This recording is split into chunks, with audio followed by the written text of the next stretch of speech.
Naku, ayan na, basta given, safe raw at aangat ang karera. Casimero, respeto kay Kamida. Martin, pa-Amerika na?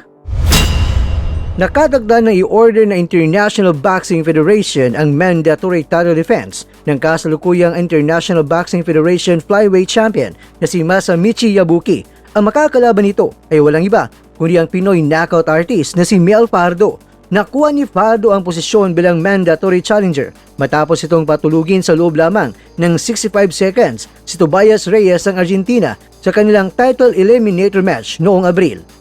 Negosasyon sa first bid.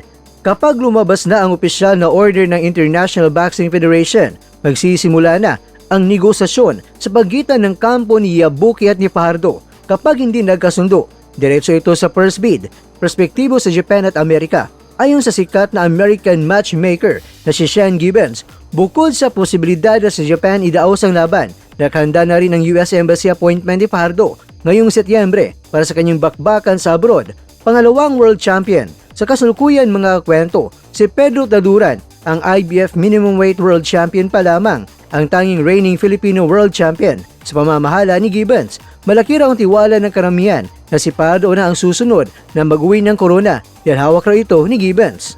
Samantala mga kwento, hindi naman nagpapabaya ang dating 3-division world champion na si John Riel Cuadualas Casimero. Pinatunayan ni Casimero na disiplinado siya ngayon sa kanyang timbang at patuloy na minomonitor ang kanyang weight. Disiplina at respeto. Ipinapakita ni Casimero ang kanyang malaking respeto sa kanyang promoter na si Koki Kamida. Walang sablay sa timbangan. Ayaw ng kampo ni Casimero na maulit pa ang anumang isyu sa pagtitimbang upang matiyak nang handang-handa siya sa kanyang mga susunod na nakahanay na malalaking laban sa Japan. Mga kakwento, kinaliwan naman sa social media ang Pinoy prospect na si Carl James Wonderboy Martin matapos mag-post ng isang pabiro na My Day na lalabas lang daw siya para bibili ng asin sa Las Vegas. Bibili lang muna ng asin sa Las Vegas. Ayon yan kay Carl James Martin. Paghanda sa US, sa kabila ng kanyang biro, sinyalis ito na nakatagda na ang kanyang pagbiyahe patungong Estados Unidos. Krusada kontra kay Alan Picasso. Ang kanyang pagsasanay sa Amerika ay bilang paghanda sa inaabangang laban kontra sa Meksikano na si Alan David Ray Picasso Romero. Yan naman, good luck sa ating pambatong Pilipino.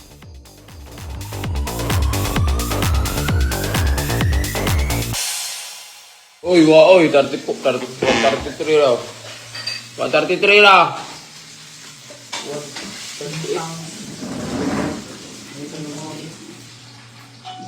63, 2.2.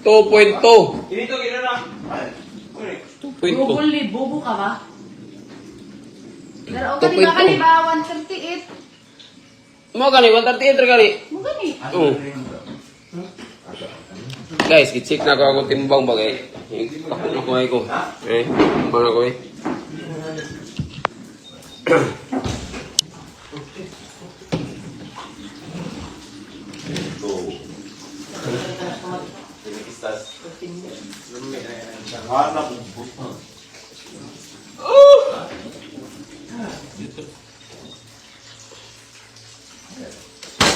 Not bad. Kapit mintin. Ayo ba? Sino? Sino ka po? Ngani sa ba? Ano ba? Skap kini ko. Ay, mo ba dai? Matang ba?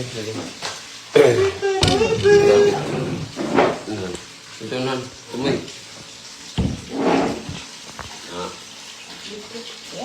Okay. Sa bawat suntok, may pangarap. Sa bawat... Mga kakwento, hanggang dito na lang muna ang ating kwentuhan. Huwag kalimutan na mag-like, share at subscribe. Ako po si Mr. Kwento. Ito ang mga kwentong maaring hindi pa nakwento sa inyo. Tayo ng boses ang hindi pa napapansin ng mundo. Samahan niyo akong busisiin ang bawat kwento at bawat sakripisyo ng mga mandirigmang mga Pilipino. Ito ang kwentong di pa nakwento. Pilipinas para sa mundo. Pilipinas para sa mundo.